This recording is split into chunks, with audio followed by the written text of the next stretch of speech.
नमस्कार, channel 24 news के studio में मैं शिल्पा नेगी आपका मेडिटॉक में बहुत बहुत स्वागत करती हूं। क्योंकि आप सभी जानते हैं कि हर सप्ताह हम एक खास विषय लेकर आते हैं जो आपके स्वास्थ्य से कहीं ना कोई संबंध जरूर रखता है और इसके लिए हमारे साथ हर बार एक डॉक्टर होते हैं।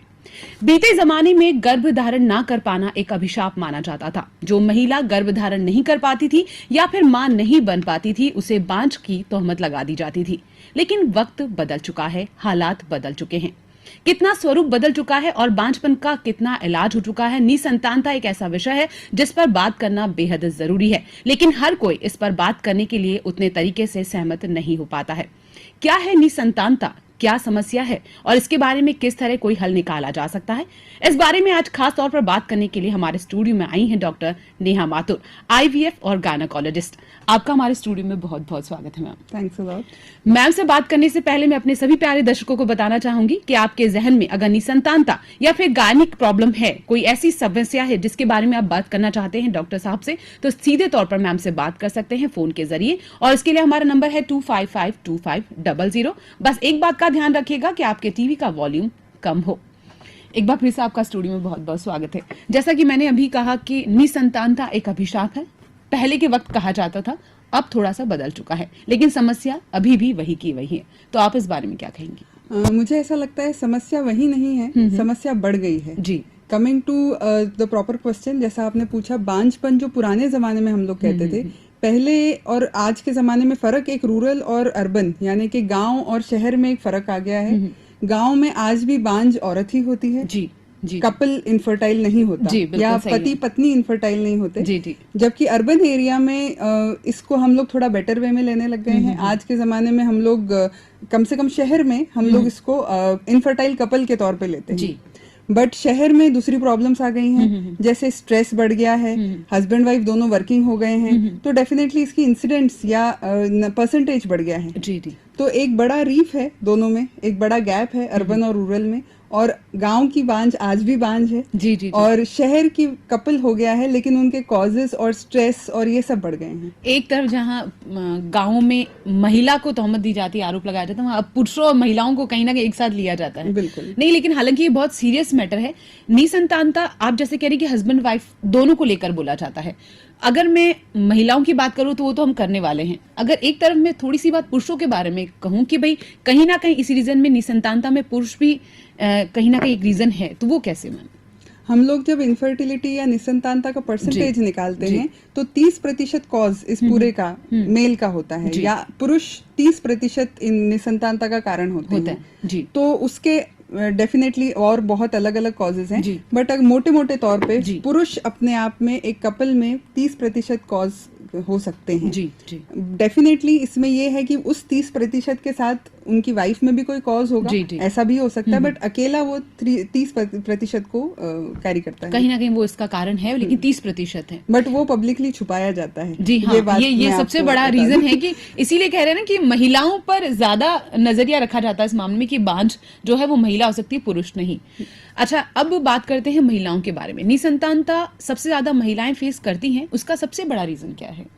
आज के ज़माने में जैसे मैंने आपसे कहा कि मेनली तो स्ट्रेस है शहर के पॉइंट ऑफ व्यू से, और बहुत सारे कॉजेज हैं। जब हम बच्चेदानी और अंडेदानी, जब हम उस फिजियोलॉजी और एनाटॉमी से डील करते हैं तो अंडकोश या अंडेदानी जिसको हम कहते हैं, उसमें हार्मोन्स का ऊपर नीचे होना, फेलोपियन ट्यूब्स का ब्लॉकेज होना एक मेजर कारण होता है। और इंडियन सेटअप में इन्फेक्टिव डिजीज में ट्यूबरकुलोसिस या टीबी जिसको हम कॉमन बोलते हैं, बच्चेदानी या उसके आसपास का टीबी इंडियन सेटअप में बहुत कॉमन है। अच्छा, तो ये भी एक मेजर फैक्टर हो सकता है इनफर्टिलिटी के लिए। अच्छा, अगर हम सबसे पहले मेंस्ट्रुएशन की बात करें कि महिलाओं का जो मेंस्ट्रुएशन पीरियड होता है वो डिसबैलेंस होता है, रूटीन में नहीं होता है, क्या कहीं ना कहीं निसंतानता का एक रीजन है, ये कारण? बिल्कुल होता है। कई बार लेडीज को ये लगता है कि हमारे पीरियड नहीं आएंगे तो मुझे बच्चा ठहर जाएगा, बट ऐसा नहीं है। जब हम उनको ये एक्सप्लेन करना चाहते हैं कि अगर पीरियड समय पर नहीं आएगा तो आपको बच्चा नहीं लगेगा, तो फर्स्ट आपका पीरियड की प्रॉब्लम सॉल्व होनी चाहिए। मेंस्ट्रुएशन पहले नॉर्मल होगा, तब जाके आपकी प्रेगनेंसी की बात बैठेगी। बेसिकली बॉडी में हार्मोन्स का डिसबैलेंस विल प्रिवेंट प्रेगनेंसी, मतलब वो आपको प्रेग्नेंट नहीं होने देगा। अच्छा, आजकल तो एक चीज हो गई, करियर बहुत इंपॉर्टेंट हो गया है। महिलाएं भी पढ़ाई कर रही हैं, फ्यूचर बना रही हैं। अगर देखा जाए तो आपके अंदर महिला बनने माँ बनने की जो क्षमता है उसके लिए एक परफेक्ट एज क्या हो सकती है कि भाई जैसे सरकार तो कहती है कि 18 साल के बाद आपकी शादी हो जानी चाहिए, लेकिन आजकल क्या है अपना करियर बनाने के चक्कर में महिलाएं भी या लड़कियां भी लेट शादी करती हैं, तो एक परफेक्टली एज क्या कही जा सकती है? इसमें कुछ चीजें हमको बेसिकली समझना है। पुरुष और महिला में बेसिक ये फर्क है कि महिला एक फिक्स्ड नंबर ऑफ एग्स के साथ बॉर्न होती है। अच्छा, है ना? तो हम वो जैसे हमारा मेंसेस स्टार्ट होता है, हम हर मेंसेस में एक एग लूज करना शुरू करते अच्छा, हैं। तो ऑल्दो हमारी बॉडी पूरी तरह से माँ बनने के लिए विकसित नहीं होती है 20 साल तक, अच्छा, 20 या 21 साल तक। अच्छा। एंड उसके बाद एक लड़की औरत बन सकती है, माँ बन सकती जी। है। लेकिन उसके आगे हम जैसे जैसे करियर के लिए अपना प्रेगनेंसी पोस्टपोन करते जाते जी, हैं, जी। तो हमारे पास जो रिजर्व है, ओवेरियन रिजर्व, या साधारण भाषा में हम ये कहें कि जो हमारे पास एग्स हैं वो हमारे पास धीरे धीरे कम हो रहे हैं। तो हम by the time we decide कि जब भाई मैं 30 साल की हो गई, अब मैं माँ बनूंगी, तो आपने ऑलरेडी अपने जो पीक के 10 साल थे वो आपने गवा दिए। जी। तो यहाँ कहीं ना कहीं थोड़ी सी लापरवाही भी है, जिसके लिए लड़कियों को या फिर महिलाओं को अवेयर रहना पड़ेगा कि एक एज है जहाँ पे आकर आप माँ बनने की क्षमता को खो देती है, तो उसका ध्यान रखना पड़ता है। अच्छा, खान पान को लेकर भी कुछ ऐसा है कि इसका भी कुछ इफेक्ट पड़ता है? बिल्कुल। आजकल जैसा जंक फूड, पिज्जा, बर्गर का ट्रेंड लगा है, स्पेशली टीनेजर गर्ल्स में, उससे ओबेसिटी बहुत जल्दी हो जाती है। जी। एंड उसकी वजह से हार्मोनल डिसरेगुलेशन हो जाता है। फिर जब वो हमारे पास मतलब मैरिज करके आती हैं, तब हमको शुरू वहां से करना पड़ता है कि पहले उनका वेट रिडक्शन करो, उनके हार्मोन्स नॉर्मल करो, एंड देन फिर हम लोग वहां। मैम एक कॉलर आ गए। जी। तो definitely junk food is a part of it. और मॉडर्न लाइफस्टाइल की जहां हम बात करें, एक मोबाइल एक बहुत बड़ी चीज है, जिससे आजकल हम लोग हर जना अपना अपना मोबाइल अपनी रीच में रखते हैं, और कुछ पास होना हो मोबाइल जरूरी है। जी, जी। एंड वो भी एक बहुत बड़ा कारण है। मतलब एज सच मैं ये तो नहीं कहूंगी मोबाइल से इनफर्टिलिटी होती है, बट हाँ उसमें कुछ जो अभी तक हम प्रूव नहीं कर पाए, बट डेफिनेटली रेडिएशंस और इससे एक्सपोजर होता है, तो कहीं ना कहीं वो हमारी फर्टिलिटी को अफेक्ट करता है। अच्छा, महिलाओं में हार्मोन्स जो डिसबैलेंस होते हैं उसका क्या रीजन है और वो कहाँ पे इस चीज को और बढ़ावा देता है? जो most common hormonal dysregulation female में होती हैं, उसको हम पीसीओडी कहते हैं, या पॉलिसिस्टिक ओवेरियन डिजीज। वो अराउंड 18 ईयर्स के बाद शुरू होता है। तो लड़कियों को कई बार ये लगता है कि जब मुझे मेंसेस शुरू हुई 13-14 साल में, तब तक तो ठीक था, अब अचानक ये हो गया है कि मैं मोटी हो गई हूँ। जब वो पीक उनको कॉन्शियसनेस हो जाती है कि अब मुझे ब्यूटीफुल दिखना चाहिए, तब वो मोटी हो जाती हैं, उनके हेयर ग्रोथ बढ़ जाते हैं और मेंसेस ऊपर नीचे हो जाती है। ये पूरा हम सिंड्रोम कॉम्प्लेक्स या एक ग्रुप ऑफ डिजीज बोलते हैं, जिसको हम पीसीओडी कहते हैं। इसके बहुत आगे चल के बहुत कुछ होता है इससे, बट कुल मिला के जो मेन कंसर्न की बात है वो इनफर्टिलिटी है। पीसीओडी से नॉट 100%, बट हाँ कई बार इनफर्टिलिटी हो जाती है बिकॉज ऑफ हार्मोनल डिसबैलेंस। तो वो एक मेजर फैक्टर होता है जिसमें हमको ट्रीट करना इज वेरी डिफिकल्ट। अच्छा, तो इसका इलाज किस तरह क्या क्या किया जाता है? हम लोग मतलब बिफोर पहले जब वो प्रेगनेंसी ट्राई करने से पहले अगर वो पीसीओडी का हार्मोनल रेगुलेशन हमसे करा ले, तो एक बेटर चांस होता है कि हम बाद में उनकी इनफर्टिलिटी या तो हो ही ना, और अगर हो तो हम उसको बेटर वे से ट्रीट कर पाएं। अच्छा, जिन महिलाओं को थायराइड होता है वो भी काफी बार ऐसा सुनने में आता है कि कंसीव नहीं कर पा रही क्योंकि हमें थायराइड का प्रॉब्लम है, तो क्या ये वाकई में सच है या एक तरह से? थायराइड का प्रॉब्लम दो तरीके से होता है, या तो हाइपर यानी कि ज्यादा, या हाइपो। तो हाइपोथायराइडिज्म ज्यादा पाया जाता है कंपेयर टू हाइपरथायराइडिज्म। और हाइपोथायराइडिज्म डेफिनेटली अगेन मेंस्ट्रुअल इरेगुलेशन कर देता है, और उसकी वजह से दूसरे हार्मोन्स का भी डिसरेगुलेशन होता है। तो ये भी एक मेजर फैक्टर होता है। जब हम एक इनफर्टाइल लेडी का हार्मोनल प्रोफाइल करते हैं, जब हम ये चेक करते हैं कि हार्मोन्स में तो कोई गड़बड़ नहीं है, उसमें डेफिनेटली थायराइड एक बहुत मेजर चीज होती है। अच्छा, इफेक्ट करता है मतलब ये? बिल्कुल। अच्छा, मेरा एक सवाल है कि टेस्ट ट्यूब बेबी का हम इतना सुनते हैं कि भाई टेस्ट ट्यूब बेबी होने लगे हैं आजकल, एक बहुत अच्छा इलाज है, खर्चीला जरूर है लेकिन हर कोई इसे ले सकता है, ऐसी सुविधा है। टेस्ट ट्यूब बेबी है क्या? सबसे पहले तो मैं ये जानना चाहती हूँ सरल शब्दों में, टेस्ट ट्यूब बेबी है क्या? Test tube baby as the name suggest अपने आप में एक्सप्लेनेटरी है। टेस्ट ट्यूब बेबी इसका मतलब ये नहीं ऑल्दो कि हम टेस्ट ट्यूब में बच्चा बना रहे हैं, बट उसमें ये है कि हम लोग हार्मोन्स के इंजेक्शंस देते हैं लेडी को, और फिर उनके जो एग हैं वो हम बाहर निकाल लेते हैं। एंड जो स्पर्म्स हैं हस्बैंड के, वो लेके उनको मिक्स करके बाहर इंक्यूबेटर में इस तरह का एनवायरनमेंट बनाया जाता है लैब में, जैसा गर्भ में होता है। अच्छा। एंड देन जब वो फर्टिलाइजेशन हो जाता है बाहर, जिसका हम इंग्लिश में टर्म है in vitro fertilization. In vitro word का मतलब होता है बाहर, जी, शरीर के बाहर। जी। तो हम उसको बाहर बच्चा बना रहे हैं और उसके बाद वो बना बनाया बच्चा हम गर्भ में डालते हैं। अच्छा, तो उसके अलग अलग स्टेजेस हैं, जैसे कुछ लोग 8 सेल स्टेज यानी कि 3 दिन का बच्चा डालते हैं, कुछ अच्छा। लोग ब्लास्टोसिस्ट यानी कि 5 डेज का बच्चा डालते हैं। तो डिपेंडिंग अपॉन द केस, मतलब हर केस में अपनी अपनी रिक्वायरमेंट होती है, ये किया जाता है। अच्छा, कोई आपके पास ऐसा केस आ गया है तो आप उन्हें कैसे सजेस्ट करेंगे कि भाई you need now test tube baby के लिए आपको एक प्रोसीजर करना ही चाहिए, अब वो स्टेज कब आता है? बहुत सारे इंडिकेशंस हैं टेस्ट ट्यूब जी। बेबी के, जैसे उसमें एज ऑफ द लेडी, मतलब और जो पत्नी है उनकी एज एक Age, बहुत जी, मेजर matter फैक्टर है। करती- जी। ड्यूरेशन ऑफ मैरिज, शादी को कितने साल हो गए। उसके अलावा जो मेजर कॉजेज हैं, जैसे कि ट्यूबल ब्लॉक है, फैलोपियन ट्यूब अगर बंद है तो जो एग है वो यूट्रस तक पहुंच ही नहीं रहा, जी। तो हमको उसको बाईपास करके दूसरा रास्ता बनाना पड़ेगा। अच्छा। या गर्भ के अंदर टीबी की वजह से या और किसी कारण की वजह से मतलब चिपक गया है गर्भ या कुछ भी ऐसा, उन कारणों की वजह से हम टेस्ट ट्यूब बेबी करते हैं। जी। एंड समटाइम्स कुछ केसेस में तो इट इज अनएक्सप्लेन्ड, जो हम लोग निसंतानता से डील करते हैं उसमें से 30% अनएक्सप्लेन्ड इनफर्टिलिटी है, जिसका हम कारण नहीं ढूंढ पाते, बट वो कपल 20-25 साल हो गए शादी के, नहीं प्रेग्नेंट हो पा रहे हैं। इसका कारण हम ये तो नहीं बोलेंगे कि कोई कारण नहीं है, बट शायद मेडिकल साइंस आज तक जान नहीं पाई उसको, उस तरह से भी कह सकते हैं। एंड इसको हम अनएक्सप्लेन्ड कैटेगरी में लेके फिर हम लोग उस कपल को बिठा के दोनों को समझाते हैं कि आपके केस में ये प्रॉब्लम है और हम ऐसे ऐसे जाएंगे। पूरा स्टेप वाइज उनको समझाना जरूरी है, क्योंकि उन दोनों के शरीर में थोड़ा बहुत बदलाव आता है। अच्छा। जो हम लोग दवाइयाँ देते हैं वो काफी हैवी मेडिकेशन होती है, तो उनको ये जानना जरूरी है कि उनके साथ ऐसा क्यों किया जा रहा है। आपके कहने का मतलब है इस प्रोसीजर के ड्यूरिंग पति को भी मेडिसिन दी जाती हैं? अच्छा। बच्चा पति और पत्नी से ही बनेगा तो अच्छा, दोनों का रोल उतना ही equal इम्पोर्टेंट है। ओके। अच्छा, मैं एक और सवाल आपसे पूछ रही थी कि टेस्ट ट्यूब बेबी की तरह जैसे सैरोगेट मदर का सुनाया जाता है, तो ये क्या है? सैरोगेसी का मतलब ये है कि हम किसी और के गर्भ में इस कपल का बच्चा डाल रहे हैं। जी। इसका कारण कई बार ये होता है कि जो पत्नी है, जो फीमेल पार्टनर है, जिसका गर्भ हमको यूज करना है, उनके गर्भ में कुछ कंसीव नहीं कर पा रही है वो, या वो प्रेगनेंसी उनसे नहीं झेली जाएगी, उनके शारीरिक तौर पे उनमें कोई कमी है या क्षमता कोई, नहीं हाँ, है। जी। कि वो प्रेगनेंसी नहीं ले पा रही जी, है, जी। तो हम आईवीएफ करके वो बना हुआ भ्रूण किसी और के शरीर में डालते हैं, जी। उसको हम सैरोगेसी कहते हैं। अच्छा।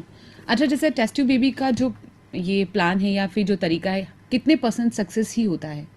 इंटरनेशनली सक्सेस रेट इसकी 30 to 40% है। 100 में से सिर्फ 32 और 42%। बिल्कुल। उसका रीजन कि इतना ही क्यों है ये? उसका रीजन मेजरली इम्प्लांटेशन फेलियर है। अच्छा। क्योंकि डेफिनेटली उस कपल में कोई गड़बड़ी है, इसलिए वो कुदरती तौर पे नहीं बच्चा कर पा रहे हैं। उसको हमने अगर आर्टिफिशियली बच्चा बना भी लिया तो भी लेडी का शरीर उसको एक्सेप्ट करे ना करे, ये भी डिपेंड करता है। ये भी डिपेंड करता है। और अगर इस सिचुएशन में ये भी ना हो पाए तो फिर क्या आप सैरोगेसी के लिए सजेशन देती हैं? Surrogacy is not a replacement for IVF, first thing. Surrogacy का अपने आप में अलग इंडिकेशन, जी बिल्कुल है ना, बट आफ्टर सम टाइम जैसे ऐसे भी कुछ पेशेंट आते हैं जो रिपीटेड आईवीएफ फेलियर होते हैं and they are quite desperate, उनके केस में कंसिडर किया जाता है, but surrogacy is not a very easy decision. अच्छा, वो भी आसान नहीं है।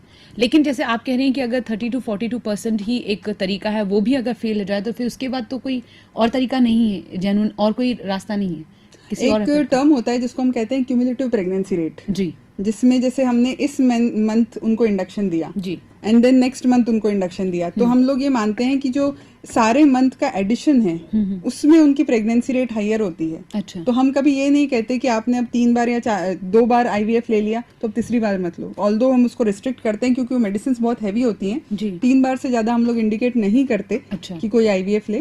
तो in those cases definitely surrogacy important role play कर लेती है। अच्छा, एडॉप्शन भी एक उसमें। अच्छा, तो दवाइयों का ये प्रोसीजर कितने वक्त तक चलता है? जैसे 9 मंथ की प्रेगनेंसी तो होती है, क्या उस दौरान पूरे 9 मंथ आप मेडिकल नहीं, अगर आईवीएफ से प्रेगनेंसी हो जाती है तो हाई रिस्क पॉइंट जिसको हम कंसिडर करते हैं वो 12 वीक्स होता है। अच्छा, फर्स्ट पहले 3 महीने उसमें थोड़ा सा हम लोगों को ज्यादा ध्यान रखना पड़ता है। अच्छा, बस उसके बाद तो it is as good as a normal pregnancy. अच्छा, जो ये प्रोसीजर है आफ्टर डिलीवरी, जो बच्चा है क्या वो उसी तरह हेल्दी होता है जिस तरह की नॉर्मल डिलीवरी वाले बच्चे होते हैं? कोई ऐसा डिफरेंसेस तो नहीं होते कि? बिल्कुल नहीं। हम लोग जब आईवीएफ प्रेगनेंसी होती है, आईवीएफ से कोई एबनॉर्मल बच्चा नहीं होगा, अच्छा है ना। अगर उस कपल का एबनॉर्मल बच्चा होना होगा जी। तो वो होगा। अच्छा ठीक है, फिर भी हम लोग क्योंकि इतनी मेहनत करके उनको प्रेग्नेंट कर रहे हैं, तो जो भी अपने पास अवेलेबल आज की डेट में साइंस में टेस्ट्स हैं जिसमें हम एक एबनॉर्मल बच्चा है कि नहीं ये ढूंढ लें, जी। वो हम लोग करते हैं। अच्छा। और वो फिर उनका बच्चा है वो वैसे भी शायद एबनॉर्मल होता, हाँ, मतलब आईवीएफ उसके की लिए वजह आप से नहीं हाँ हुआ। वो उसका रिस्पॉन्सिबल नहीं हो सकता। बिल्कुल।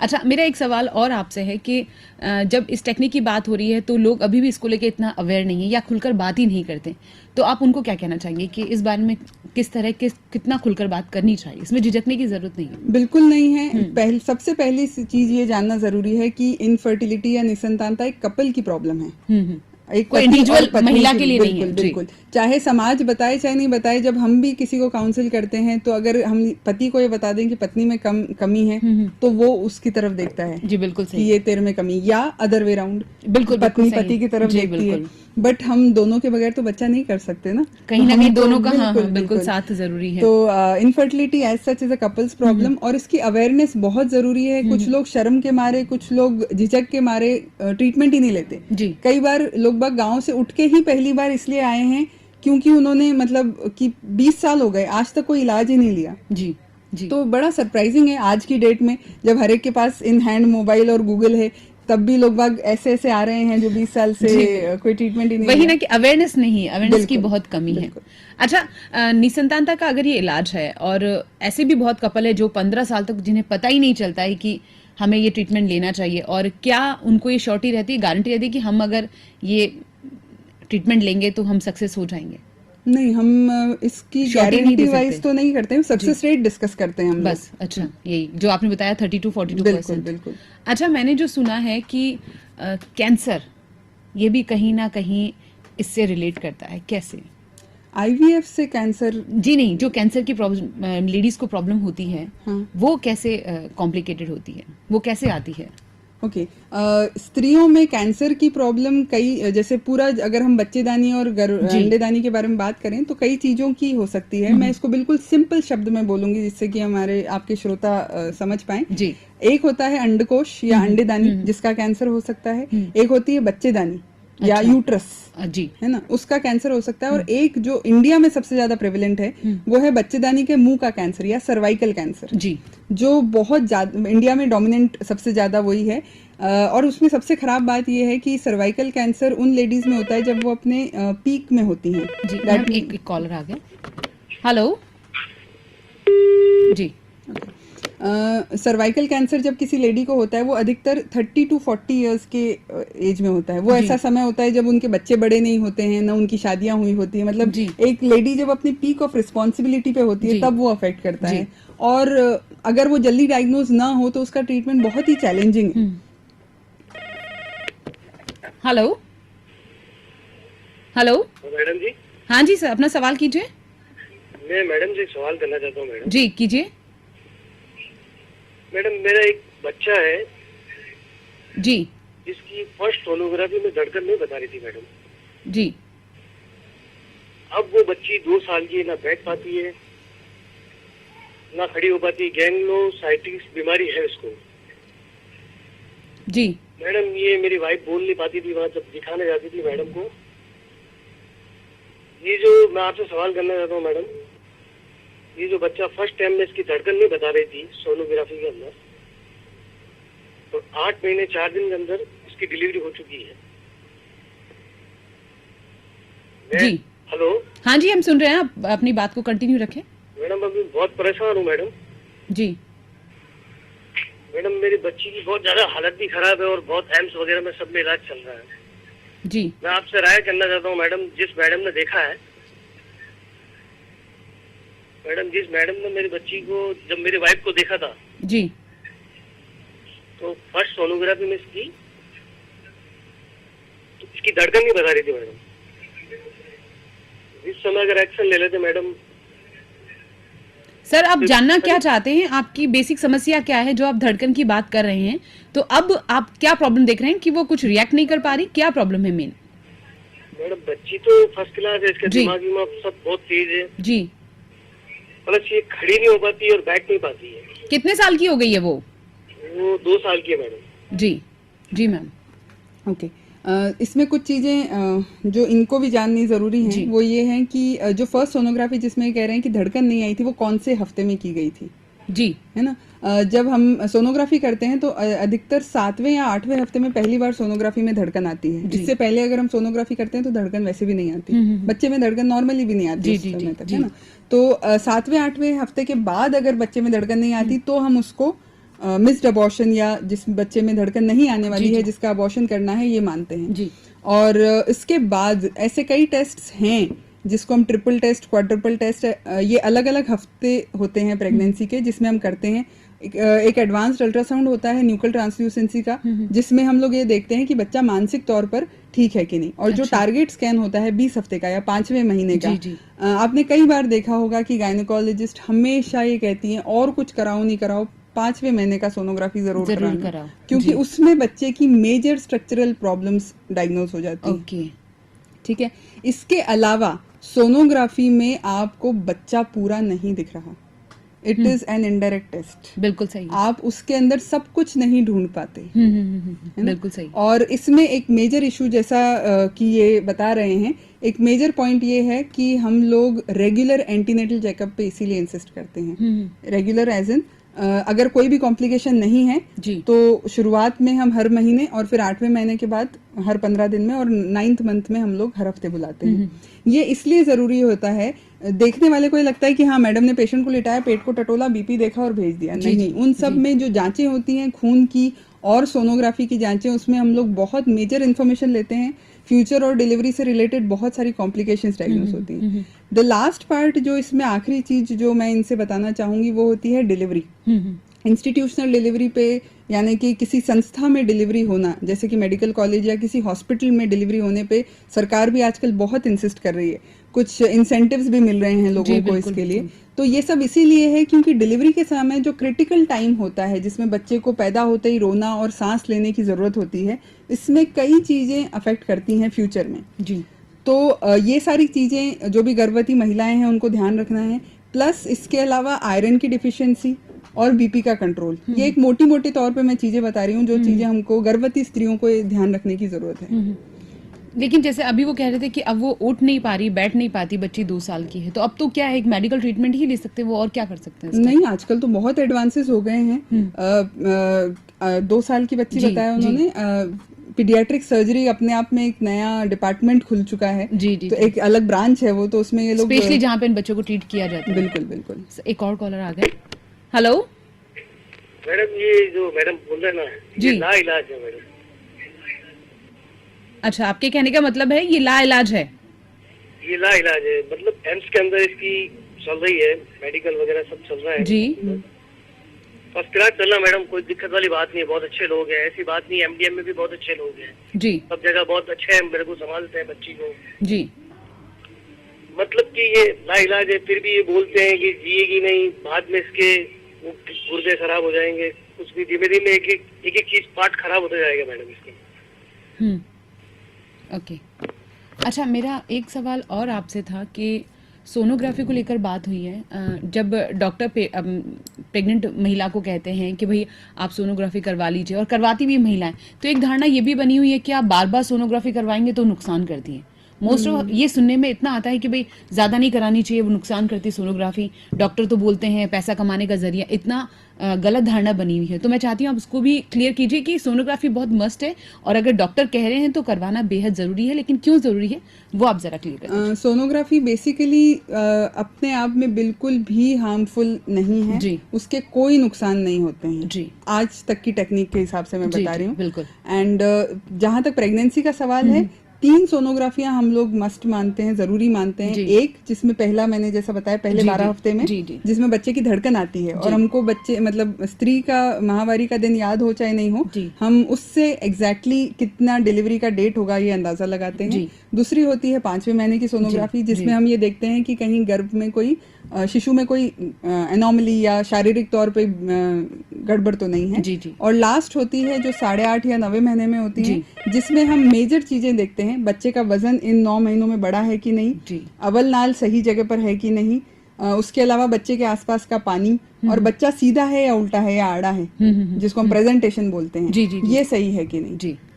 अच्छा, एक और सवाल मेरा आपसे था, बहुत साधारण सा सवाल है, हालांकि गर्भधारण के बाद हम एक्सपेक्ट करते हैं कि जब डिलीवरी होती है तो एक नेचुरल डिलीवरी होती है, एक सिजेरियन डिलीवरी होती है, और आजकल एक टेंडेंसी क्या बन गई है कि नेचुरल डिलीवरी तो आपको पता है कि हाँ इतनी तारीख को डॉक्टर ने सजेस्ट कर दिया है, और सीजर को लेकर आजकल इतना हो गया है कि पेरेंट्स डिसाइड करते हैं कि इस डेट को हम सीजर करवाएंगे।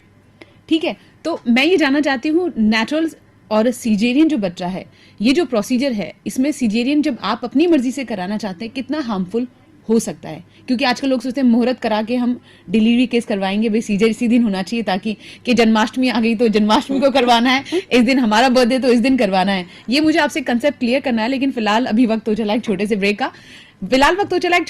का। ब्रेक के बाद डॉक्टर नेहा हमारे साथ इसी तरह बनी रहेगी। आप देखते रहिए चैनल 24 न्यूज पर मैरी टॉक।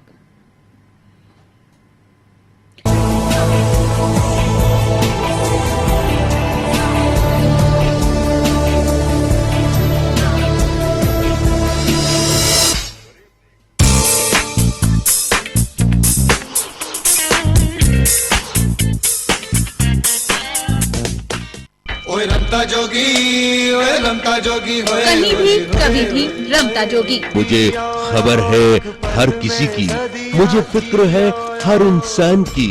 ओए रमता जोगी, ओए रमता जोगी, होए होए होए होए। हर सोमवार रात 8:30 बजे ओए रमता जोगी। बॉलीवुड का ताजा तरीन हाल, सितारों की दुनिया। शुक्रवार रात 9 बजे। तो मेरे बंधुओं, धर्म परमानंद देता है, हमें परम आनंद देता है, धर्म हमें उत्सव देता है। विवेकाधिष्ठित बुद्धि ही, इस विवेक रूपी बुद्धि रूपी ब्रह्मा से जरा पूछें, है बुद्धि, बुद्धि के देवता कौन है? ब्रह्मा।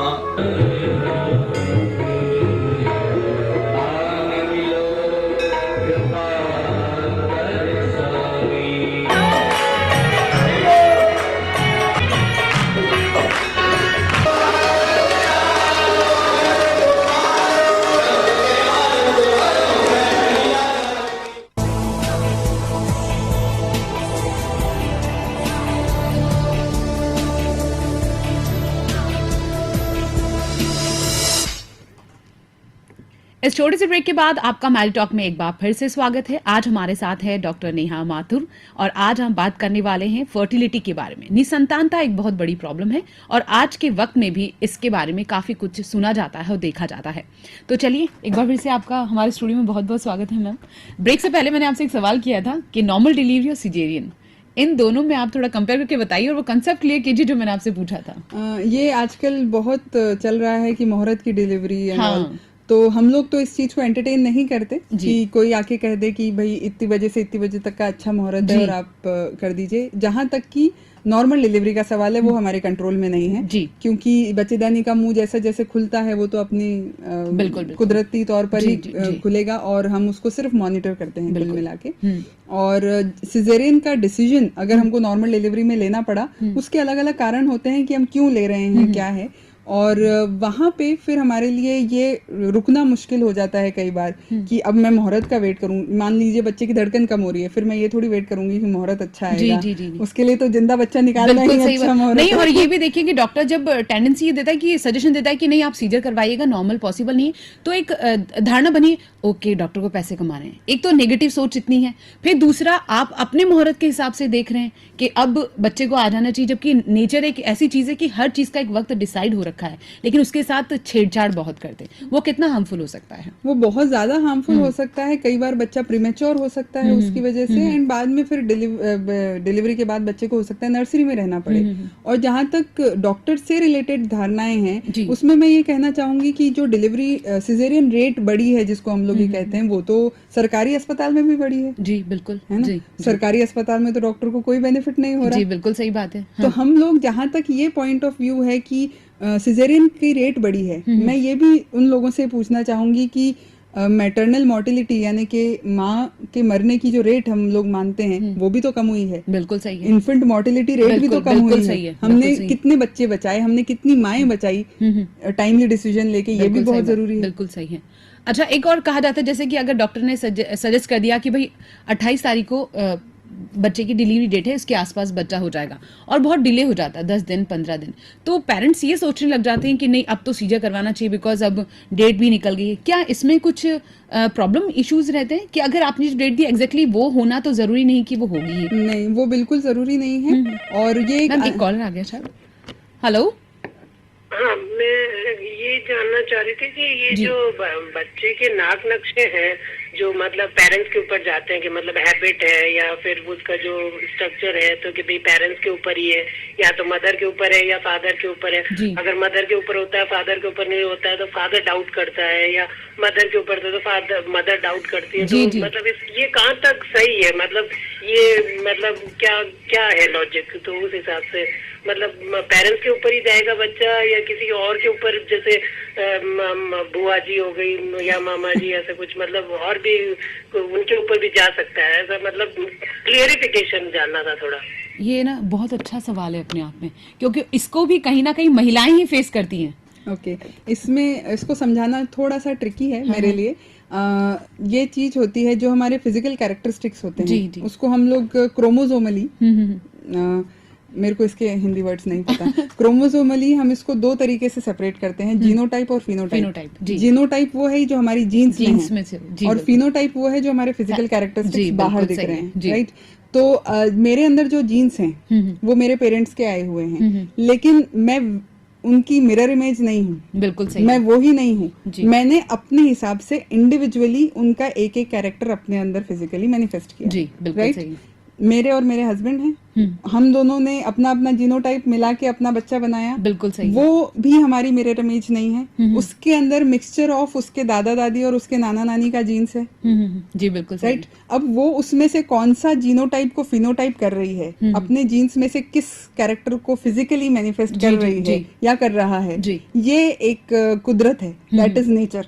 उसमें हम लोग कुछ वो नहीं कर सकते। लेकिन अगर ऐसा हुआ कि कोई जीन पेरेंटल इफेक्टिव हुआ ही नहीं और वो अपनी इंडिविजुअल पर्सनालिटी हो, कुछ अलग ही हो, तो ऐसा चांसेस ऐसा है। बिल्कुल हो वही सकता वो है। शायद कहना चाह रही थी कि कभी कभी माँ बाप की कोई चीज बच्चों में नहीं आती है, that time husband get doubt कि कोई और इशू तो नहीं है। सबसे बड़ा लॉजिक वही कि महिलाएं इस चीज को सफर करती हैं, और आप एग्री करती कि ऐसा जरूरी नहीं कि वही जीन्स आएंगे। बिल्कुल बिल्कुल। क्योंकि कभी कभी अब देखिए, हाइट होना, बड़ी या छोटी होना, दोनों में से एक चीज तो होगा ही। जीन्स तो आएंगे, हाँ। बट वो अपने उस जीन्स को मैनिफेस्ट करेगा कि नहीं नहीं बच्चा, करेगा। इसका नेचर, ये- कुदरत वहां डिसाइड तो ऐसा करता कुछ नहीं है। नहीं तो फिर हम लोग कुदरत पे कुछ छोड़ते ही नहीं, हम ही बच्चे मैन्युफैक्चर करते बिल्कुल हैं। सही है। अच्छा, हम नॉर्मल डिलीवरी और सीजर की बात कर रहे थे, आप सीजेरियन जिसमें पेरेंट्स का इंटरफेयर रहता है, कितना हार्मफुल होता है वो?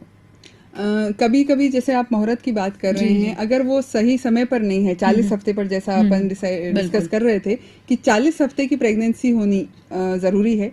इससे पहले अगर कुदरती तौर पे सही समय पर डिलीवरी नहीं हो रही है तो हम उसके अगेंस्ट कुछ एक्शन लेके कोशिश करते हैं। जी। लेकिन हम लोग कभी भी पेरेंट्स की मर्जी पर ये डिसाइड नहीं करते कि भाई आज जन्माष्टमी और बच्चे को पैदा होने में अभी 3 हफ्ते बाकी हैं तो मैं आज डिलीवरी नहीं करूंगी। बिल्कुल क्योंकि सही है। सिर्फ डिलीवरी करना मेरा एम नहीं है, एक स्वस्थ बच्चा देना भी मेरा मेरा एम ही है। बिल्कुल सही बात है। अच्छा, मेरा आपसे एक और सवाल है कि जो नॉर्मल डिलीवरी वाली महिलाएं होती हैं, क्या उनके लिए ये श्योरिटी है कि उनकी अगली डिलीवरी नॉर्मल होगी? और सीजर के लिए कहा जाता है कि उनकी अगली डिलीवरी जो सीजर ही होगी। एक कॉलर आ गए हैं। हेलो। हेलो। हाँ जी, अपना सवाल कीजिए। हाँ मैडम, मैं ये अभी है ना, जैसे मेरे बहू की डिलीवरी है, जी। फर्स्ट तो ऑपरेशन से हो गई थी और सेकंड में भी डॉक्टर बोलते हैं ऑपरेशन से होगी, नॉर्मल नहीं हो सकती है क्या? वही सवाल है इनका भी। जी हेलो। जी। अच्छा, ये कह रही हैं कि पहली डिलीवरी सीजर हुई है और डॉक्टर सजेस्ट करें कि दूसरी डिलीवरी भी सीजर ही होगी, एंड शी वांट की नॉर्मल डिलीवरी हो जाए। Okay, इसमें कई चीजें हैं जो आपको भी डॉक्टर से डिस्कस करनी चाहिए। जी। जैसे कि पहला सिजेरियन क्यों हुआ था, अच्छा, ये reason बात आपको जाननी बहुत जरूरी है। और 99% ऑफ टाइम्स हम लोग जब पेशेंट को बता रहे होते हैं कि आपका सिजेरियन इस वजह से कर रहे हैं, तब वो ध्यान नहीं देते। और बाद में जब नेक्स्ट टाइम वो मेरे पास आएगी और मैं पूछूंगी कि क्या हुआ, पहला सिजेरियन क्यों हुआ था, पता नहीं डॉक्टर साहब ने सिजेरियन कर दिया। ऐसा नहीं होता है, बिना कॉज के नहीं होता। हाँ, तो कुछ कॉजेज होते हैं जिसको हम रिकरेंट कॉजेज बोलते हैं। अच्छा। जैसे अगर लेडी का हड्डी का रास्ता कम है, अच्छा, उसमें से बच्चा निकल ही नहीं सकता, तो अगर वो पिछली बार नहीं निकल सकता तो वो इस बार भी नहीं निकल सकता। बिल्कुल सही है। ओके। और अगर बच्चे की धड़कन मान लीजिए कम होने की वजह से मैंने सिजेरियन किया था, तो इस बार हम लोग ट्रायल ऑफ स्कार दे देंगे। बट इसमें भी दो चीजें हैं। एक तो पहली बार जो गर्भ बच्चेदानी होती है वो इंटैक्ट होती है, और अगर उसमें एक बार कट लग गया है तो उस कट को फटने की डर होता है। अच्छा, तो जब हम लोग ट्रायल ऑफ स्कार बोलते हैं या वी बैक जिसका टर्म है, वजाइनल डिलीवरी आफ्टर सिजेरियन, वो एक बहुत ही कंट्रोल्ड सिचुएशन होती है जिसको हम इंस्टीट्यूट्स में करना पसंद करते हैं। और इसमें रिस्क बहुत ज्यादा होती है क्योंकि हम लोग जिसमें टाके लगे हुए हैं उन टाकों को दर्द दे रहे हैं जी। इसमें हम लोग ये कोशिश करते हैं कि कुदरती तौर पे आए हुए दर्द लिए जाएं और आर्टिफिशियली ना लें। प्लस इसमें कई चीजें हैं, जैसे अगर आपका प्रीवियस सिजेरियन जिस भी कारण की वजह, अगर वो रिकरेंट कॉज है तो हम उसको ट्रायल नहीं देंगे। अगर वो नॉन रिकरेंट कॉज है तो ही ट्रायल दिया जाएगा। सेकेंडली, उस केस में क्या क्या हुआ था ऑपरेशन के दौरान ये जानना जरूरी है। तो इसको इतना मोटा नहीं बोल सकते आप। अच्छा, कि पहले सिजेरियन हुआ तो अब सिजेरियन हो जाएगा। क्यों हुआ था, क्या हुआ था उस टाइम, क्यों किया गया था, और अब इसकी क्या सिचुएशन है जी। जैसे अब आप मुझसे ये एक्सपेक्ट करो कि मैं 40 हफ्ते में दर्द डाल दूं, तो जो दर्द मेडिसिन से डलते हैं उससे वो स्कार फट सकता है। अच्छा, तो हम ये एक्सपेक्ट करते हैं कि अगर वो अपने आप दर्द लेके आ रही है तो फिर मैं उसको एक बार फिर से सोच सकती हूँ। जितना नेचुरल हो सके उतना ही आपके लिए अच्छा है। प्लस उसको इंस्टीट्यूशनल करना चाहूंगी मैं। अच्छा, जहाँ पे अगर वो फट जाए तो मेरे पास तुरंत बैकअप हो जी जी जी, कि मैं उसको ऑपरेट करके बच्चा निकाल सकूं, जिसमें 24 घंटे हर तरह की सुविधा हो। ऐसे इंस्टीट्यूट में करना चाहेंगे। अच्छा, जब एक विवाहित जोड़ा होता है और वो उनका जो शादी के बाद दूसरा एम अच्छी फैमिली, बच्चे पैदा करना, उनको फ्यूचर देना होता है, 1 साल बाद 1 साल निकल जाता है, 2 साल निकल जाते हैं, 3 साल। अगर मैं आपसे ये पूछूं जनरली कि किन लोगों को निसंतानता के लिए एक डॉक्टर के पास जाके इलाज करवाना चाहिए या फिर सजेशन लेना चाहिए, वो टाइम पीरियड क्या होता है? कभी कभी ऐसा होता है कि 1 साल हुआ और हस्बैंड वाइफ डॉक्टर के पास चले जाते हैं, डॉक्टर कहते हैं नहीं 1 साल ही तो हुआ, आप क्यों टेंशन ले रहे हो, फिर 2 साल निकल जाते हैं, 3 साल। तो आप ऐसे किस कपल को सजेस्ट करेंगे कि वो आए और बात करे निसंतानता के लिए? ओके, इनफर्टिलिटी जैसे निसंतानता डेफिनेशन वाइज ये है कि अगर पति पत्नी एक साथ रह रहे हैं, जिसका मतलब है रेगुलर शारीरिक संबंध जी, जी। आपस में बना रहे हैं 1 साल तक और फिर भी बच्चा नहीं लग नहीं हो रहा रहा, है, जी। तो हम उसको निसंतानता मानते जी, हैं। अच्छा। इसका मतलब ये नहीं है कि वो 1 साल बाद मेरे पास आएंगे तो मैं उनका IVF कर दूंगी, ऐसा नहीं है। जी। जब वो मेरे पास आएंगे तो हम ये जानने की कोशिश करेंगे कि क्या गड़बड़ हो रही है इनमें। कई बार ऐसा होता है कि लोगों को यही नहीं पता होता है कि आपस में संपर्क करने का सही समय कौन सा है। ये तो अभी भी, हाँ, इसको लेके अभी भी लोगों में इतनी अवेयरनेस या नहीं। वो लोग शादी के 6 महीने तक कॉन्ट्रासेप्शन यूज करते रहे और अब क्योंकि शादी को 1 साल हो गया है तो आ गए हमारे पास। जी, बिल्कुल सही है। तो कई बार ऐसा भी होता है। तो इंडिविजुअलाइजेशन ऑफ केस जिसको हम बोलते हैं कि हर पति पत्नी अपने आप में एक अलग केस होता है और उनके साथ निसंतानता की प्रॉब्लम क्यों हो रही है ये हमको अलग तरीके से देखना पड़ता है। बट हाँ, डेफिनेटली ट्रीटमेंट उन्हीं का या काउंसलिंग उन्हीं की करते हैं जिनको शादी को 1 साल तब हुआ है जब वो बराबर एक दूसरे से संपर्क कर रहे हैं। उसके बाद भी उनको रिजल्ट नहीं मिल पा रहा है। हाँ। उनके लिए मस्त होता है। अच्छा, आपने कॉन्ट्रासेप्टिव पिल की बात कही, ये एक बहुत बुरी टेंडेंसी हो गई है आजकल। फैमिली प्लानिंग कहते हैं कि उसके लिए वो कॉन्ट्रासेप्टिव पिल्स हर कोई ले रहा है, कभी कभी तो बिना सजेशन भी डॉक्टर के। आजकल मार्केट में इतनी सारी अवेलेबल हो गई है, वो कितना हार्म करती है एक महिला को गर्भधारण की? पहली बात तो ये कि कॉन्ट्रासेप्टिव बुरी आदत नहीं है। अच्छा। कॉन्ट्रासेप्टिव एक अच्छी आदत है। अच्छा, अगर फैमिली प्लानिंग हो। बिल्कुल, फैमिली प्लानिंग करना पति और पत्नी का अधिकार है जी, इसमें कोई भी नेगेटिविटी नहीं है। जहां तक बैरियर कॉन्ट्रासेप्शन यानी कॉन्डम या और कुछ जिससे हम लोग कोई दवाई नहीं लेते, अच्छा, वो बिल्कुल हार्मलेस माना जाता है। बट ओसी-पिल्स जहां तक आप बोल रहे हैं, ओसी-पिल्स डेफिनेटली या ओरल कॉन्ट्रासेप्टिव पिल्स या साधारण भाषा में माला डी या ओवराल जी, ये सब नाम जी, जी, जो जी। बहुत कॉमनली चलते हैं, ये लेना खुद शुरू करने हम लोग अवॉइड करते हैं क्योंकि अच्छा। ये भी दवाइयां हैं, टॉफी तो है नहीं कि हमने बिल्कुल, दे बिल्कुल दी। सही। तो इसको भी शुरू करने से पहले एक बार गायनेकोलॉजिस्ट से डिस्कस करना जरूरी है क्योंकि इसको लेने का एक पैटर्न होता है, अच्छा, वो हमको समझाना होता है। एक एज लिमिट होती है, इसको लेने का कुछ फिक्स ड्यूरेशन होता है जिसके आगे हम इसको एडवाइस नहीं करते, जैसे अच्छा। 35 साल से ज्यादा की महिला को हम लोग ये एडवाइस नहीं करते। अच्छा। इसके अलावा पेशेंट की एक बेसिक स्क्रीनिंग होनी चाहिए कि उसको कोई पहले से कोई बीमारी तो नहीं है अच्छा। जिसकी वजह से ये कॉन्ट्राइंडिकेटेड है। अच्छा। अच्छा। तो ये सब चीजें डॉक्टर एक विजिट में कम ज्यादा करके असेस कर लेता है और फिर वो एक समझाना भी हो जाता है उसमें कि आप ऐसा ऐसा लें, ये पैटर्न है लेने का, और एक मेंस्ट्रुअल रेगुलेशन हो जाता है। हम लोग ओरल कॉन्ट्रासेप्टिव पिल्स को बुरा इसलिए नहीं मानते क्योंकि जहां तक यंग लेडीज का सवाल है जिनको कॉन्ट्रासेप्शन की जरूरत है, एक तो ओसी पिल्स से कॉन्ट्रासेप्शन उनके हाथ में हो जाता है, अच्छा। Which is beneficial. सेकेंडली, अधिकतर कॉन्ट्रासेप्टिव पिल्स से जो माहवारी का खून है वो कम जाता है, तो जो नॉर्मली हमारे समाज में अनीमिया की प्रॉब्लम है वो कुछ हद तक हम लोग कंट्रोल कर पाते हैं। इससे इतना बड़ा बेनिफिट है। बिल्कुल, एक और हद तक लोगों को benefit पता नहीं है, है। अगर कहा जाए पर्सनली मुझे भी नहीं पता था। तो कॉन्ट्रासेप्टिव पिल्स कोई बुरी चीज नहीं है, बट उसको अंडर ऑब्जर्वेशन या एक सजेशन के बाद लेना शुरू करना अब वो जरूरी तो है। काउंटर जाके किसी भी Over मेडिसिन the का यूज counter आपके लिए नुकसानदायक होगा। बिल्कुल। अच्छा मैम, एक और जो मेडिसिन आती है जो कहा जाता है कि आप रिलेशंस बनाने के बाद 72 आवर्स में यूज कर सकते हैं, वो बहुत हैवी डोज होती है, उसकी भी आजकल मार्केट में बहुत सारी प्रोडक्ट आ गए हैं, वो कितना नुकसान करता है? वो डेफिनेटली नुकसानदेह है, उसको हम इमरजेंसी कॉन्ट्रासेप्टिव पिल्स जी, बोलते हैं, जी। जिसमें कई बार ऐसा होता है कि पति पत्नी ने संपर्क कर लिया, आप पत्नी प्रेग्नेंट है कि नहीं है दोनों में से कोई नहीं जानता, बट वो अनप्रोटेक्टेड इंटरकोर्स हो गया है, जी। तो उसके लिए इमरजेंसी एक्शन लेने के लिए हम उस कंसेप्शन को या उस प्रेगनेंसी को प्रिवेंट कर सकते जी, हैं। जी। वो फर्स्ट ऑफ ऑल 100% सक्सेस नहीं है उसमें। अच्छा। इट डज मतलब वो हर बार काम नहीं करती, पहली बात। दूसरी बात ये, वो कॉन्ट्रासेप्शन का रिप्लेसमेंट नहीं है। अच्छा। मतलब आप ये नहीं कर सकते कि आप हर बार अनप्रोटेक्टेड इंटरकोर्स कर लें और उसके बाद जाके इमरजेंसी कॉन्ट्रासेप्शन खा लें। जी। नहीं, ये वंस इन अ वाइल कभी किसी से भूल चूक में गड़बड़ हो गई, हाँ, और तब आप फिर करें। उन्होंने ले ली क्योंकि जी। उनको आगे बच्चा नहीं चाहिए, तब ये लेना हम लोग वो करते हैं। फिर भी ये डॉक्टर की सलाह से ही लिया जाए तो ज्यादा बेहतर है। अच्छा, मेरा आपसे एक और सवाल है, जो हम पहले बात कर रहे थे, बात अधूरी रह गई थी, सर्वाइकल कैंसर की आप बात कर रहे थे, उसके बारे में थोड़ा डिटेल से अगर आप। सर्वाइकल कैंसर जैसा मैंने बताया कि काफी परसेंटेज इसका हाई है। इसमें सबसे अच्छी बात यह है कि सर्वाइकल कैंसर बहुत ही इजीली प्रिवेंटेबल डिजीज है। अच्छा। जिसको हम बोलते हैं, हम आसानी से उसको प्रिवेंट कर सकते हैं। एक सिंपल सा टेस्ट होता है, पैप स्मीयर जिसका नाम है जी।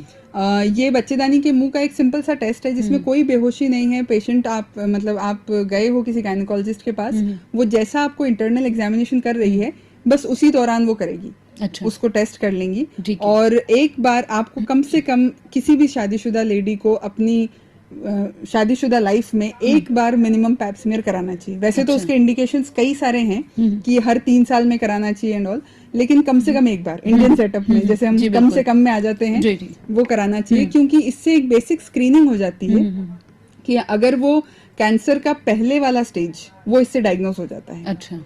तो अगर हम उस स्टेज में पकड़ लें उस डिजीज को, तो हम उसके अगेंस्ट एक्ट कर सकते हैं। एक बार कैंसर बन जाता है, उसके बाद उसका जो ट्रीटमेंट है वो बहुत मुश्किल है। तो मैं सभी उन औरतों से ये इंसिस्ट करूंगी जी। कि शादीशुदा होने के बाद 21 साल के बाद एक बार कम से कम पैप स्मीयर जरूर करवाएं। अच्छा, जैसे हम जनरली भाषा में कहते हैं कि डॉक्टर्स के पास आपको साल में एक बार चेकअप जरूर कराना चाहिए, हर चीज का चेकअप होना चाहिए। महिलाओं को ऐसे कौन से टेस्ट है जो जनरली हेल्दी रहने के लिए करवाने चाहिए, चाहे आफ्टर मैरिज हो या बिफोर मैरिज? हम लोग ये मानते हैं कि अनीमिया, क्योंकि हम लोग फीमेल्स मेंस्ट्रुएट करती हैं इसलिए अनीमिया बहुत कॉमन होता है। एक हीमोग्लोबिन का टेस्ट बहुत जरूरी है। वो अनीमिया तो भारतीय सेटअप में अनमैरिड हो, मैरिड हो या लेटर एज में बहुत कॉमन है। तो एक बार कम से कम जाके जनरल हेल्थ चेकअप में, मैं सिर्फ गायनी पे फोकस करूंगी, हाँ। उसमें हीमोग्लोबिन जरूर करवाएं एक बार। जी, जी। और शादीशुदा होने के बाद एक बार पैप स्मीयर जरूर कराएं, और एक सर्टेन एज में आने के बाद बोन डेंसिटी टेस्ट जरूर करवाएं, और एक मैमोग्राफी। अच्छा, Breast वो जो cancer आयरन के लिए भी आप बोल रहे थे कि आयरन की कमी से जो- Hemoglobin जिसको हम कह जिसका, रहे थे। तो ये भी कहीं ना कहीं कंसीव ना कर पाने का रीजन बनता है।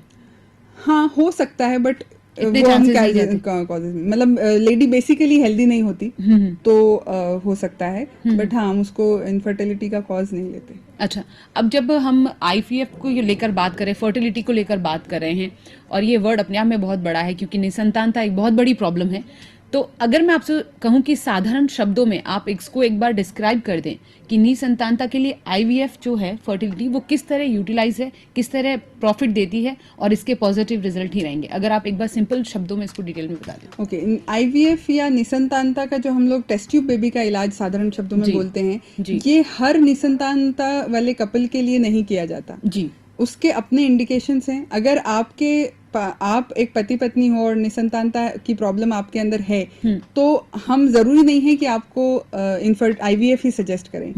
That is the final step. मतलब अगर हम 1 से 10 तक जाएं तो वो 10वां स्टेप है। तो नीचे से शुरू करने मतलब there are 9 more steps to go. हाँ, तो एक बार अगर आप निसंतानता से जूझ रहे हैं तो एक बार आप डॉक्टर से मिलिए। पहले ये जानिए कि आप में प्रॉब्लम क्या है आप दोनों में। जी।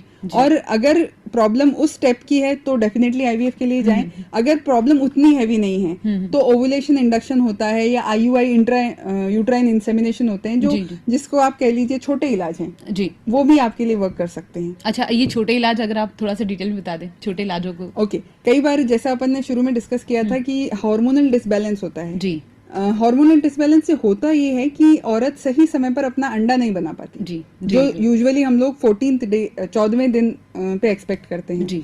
तो उस केस में हम लोग हार्मोन्स रेगुलेट करते करते पेशेंट को एग बनने की दवाई देते हैं, जिसको हम ओवुलेशन इंडक्शन कहते ओके। हैं, और फिर हम उनको सही समय पर संपर्क करने के लिए कह देते हैं। जी। तो कई बार उससे भी पेशेंट प्रेग्नेंट हो जाते हैं। अच्छा, so that is the first step, पहली जो आप सीढ़ी है वो। सजेस्ट करते हैं पेशेंट। बिल्कुल जी। कई बार ये होता है कि शुक्राणु में कुछ ऊंच नीच होती हैं। अच्छा। उसमें हम लोग हस्बैंड को सही समय पर संपर्क करना या कुछ दवाइयों से हम उसके शुक्राणु की क्वालिटी बढ़ा के समय पर संपर्क करने जी, के लिए जी, कह जी। सकते हैं। और एक होता है आईयूआई, जैसे मैंने अभी कहा, इंट्रायूट्राइन इंसेमिनेशन होता है।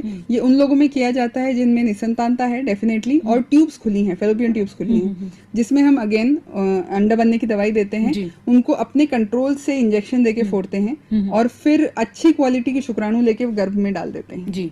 और तो जो चीज हम लोग आपस में संपर्क रहने के बाद जो सक्सेस रेट होती है उससे इसमें ज्यादा होती है। अच्छा, एक बात और याद आई मुझे कि अगर निसंतानता की बात करें और किन्हीं का पहला बच्चा है लेकिन अब वो दूसरा कंसीव करना चाहते हैं और दूसरा कंसीव नहीं होता है, तब क्या किया जाता है? उसके क्या रीजन? इसको हम लोग सेकेंडरी इनफर्टिलिटी कहते हैं। जी। कि एक बार हम लोग पहले अबॉर्शन को भी सेकेंडरी इनफर्टिलिटी में लेते हैं। जी, जी। और ये एक बहुत अच्छा साइन होता है। अगर कोई पेशेंट हमारे पास सेकेंडरी इनफर्टिलिटी का आया है, इसका मतलब एक बार सब कुछ सही काम कर चुका है। जी। सारी मैकेनिज्म, जी, है ना। बिल्कुल सही। अब ये सेकेंड टाइम है, तो इसके अपने कॉज हो सकते हैं, जैसे कि बाद में लेडी ने या हस्बैंड ने कुछ एक्वायर कर लिया हो। इन्फेक्शन मोस्ट कॉमन होता है, जैसे ट्यूबरक्लोसिस बिल्कुल मैंने सही, आपसे कहा, बिल्कुल। या फिर बच्चेदानी के अंदर कुछ ऐसा गड़बड़ हुआ है जिससे दूसरी बार कॉम्प्लिकेशन हो रहा है। इसको इजी टू ट्रीट माना जाता है, बट अगेन इसकी प्रोफाइल सेम चलती है हमारे लिए। अच्छा। हम लोग सब कुछ दोबारा चेक करते हैं, जी। है ना। और इसमें फिर अगेन हम लोग स्टेप्स वही लेते हैं, अंडा बनने की दवाई देके पहले ओवुलेशन इंडक्शन ट्राई किया जाता है, अगेन ट्यूब्स चेक करी जाती हैं, स्टेप्स ऑफ ट्रीटमेंट सेम माने जाते हैं। अच्छा, ये जो टेस्ट है या फिर जो ये प्रोसीजर है, इसमें पैसे बहुत लगते हैं, खर्चीला है या अफोर्डेबल है एक जनरल पर्सन के लिए? क्योंकि लोगों में ये भी चीज बहुत ज्यादा होती है कि यार प्रोसीजर बहुत महंगा होगा, हम ट्रीटमेंट कैसे लेंगे? क्या आजकल ये चीज पॉसिबल है, अफोर्डेबल है? बिल्कुल अफोर्डेबिलिटी के मतलब आज से 10 साल पहले देखा जाए अगर, तो आईवीएफ लेना एक मिडिल क्लास के लिए भी पॉसिबल नहीं था। जी। अब तो ये काफी अफोर्डेबल हो गया है। इसका कारण ये होता है, 2 चीजें होती हैं। एक, इसकी दवाइयां बहुत महंगी आती हैं क्योंकि वो हार्मोन्स होती हैं, उनका कोल्ड चेन मेंटेन किया जाता है। जैसे कि पोलियो के ड्रॉप्स होते हैं, उनको बर्फ की डब्बी में से निकाल के तुरंत डाला जाता है, बिल्कुल। उसी तरह से इनको कोल्ड चेन में रखा जाता है। दूसरा होता है लैब। हम बाहर वो एटमॉस्फेयर बना रहे हैं जो लेडी के गर्भ में होगा, तो उसको हमको कितना कंट्रोल रखना पड़ेगा। जी। तो ये 2 चीजें मेंटेन करना बहुत मुश्किल होता है, चैलेंजिंग होता है, इसलिए इसका इलाज थोड़ा महंगा होता है। जी। जो शायद समझाना बड़ा मुश्किल है किसी भी इनफर्टाइल कपल को। लेकिन यह है कि जो प्रॉब्लम है उसके आगे तो अगर बात अफोर्ड करने की कही जाए तो शायद मुझे लगता है ये थोड़ा गलत भी होगा। आप एक इतनी बड़ी प्रॉब्लम से निकलना चाहते हैं तो थोड़ा बहुत तो एडजस्ट करना पड़ेगा। अच्छा, मेरा अब लास्ट सवाल आपसे ये है कि निसंतानता जो प्रॉब्लम है जिसको ज्यादातर महिलाएं झेलती हैं, तो मैं आप चाहती हूँ कि आप जो महिलाएं हैं जिस प्रॉब्लम को झेल रही हैं उनको कुछ ऐसा मैसेज कीजिए कि वो मोटिवेट हों कि वो इस प्रॉब्लम को ना झेले और इसके सोल्यूशन के लिए अपने कदम आगे बढ़ाएं। बिल्कुल, मुझे ऐसा लगता है बांझ ये शब्द तो हटा देना चाहिए। जी। आप बांझ नहीं हो। अगर प्रॉब्लम है तो आप दोनों की प्रॉब्लम है। पति या पत्नी अपने आप बच्चा नहीं बना सकता, दोनों की जरूरत पड़ती है बच्चा बनाने में। तो मुझे ऐसा लगता है कि अगर आप लोग ये प्रॉब्लम फेस कर रहे हो, एक बार आप जरूर किसी डॉक्टर को दिखाएं और एटलीस्ट ये जानने की कोशिश करें कि प्रॉब्लम कहाँ है। तो आपको कम से कम ये पता चलेगा कि आप बांझ हो भी कि नहीं। और सामाजिक तौर पे खुद को कम देखना या नीचा देखना सिर्फ इसलिए क्योंकि आपको संतान नहीं है, ये सही नहीं है। तो मुझे ऐसा लगता है स्पेशली वुमेन्स डे अभी आके गया है, जी। तो इट इज वेरी इंपॉर्टेंट ये महिलाओं को अवेयर भी होना चाहिए। बिल्कुल बिल्कुल, क्योंकि जब वो अवेयर होंगी तभी वो कदम आगे बढ़ाएंगे और इस प्रॉब्लम से निकल सकती हैं। आज आप स्टूडियो में आई और आपने जो ये निसंतानता का जो कंसेप्ट है क्लियर किया, इसके लिए thank you so much doctor Neha.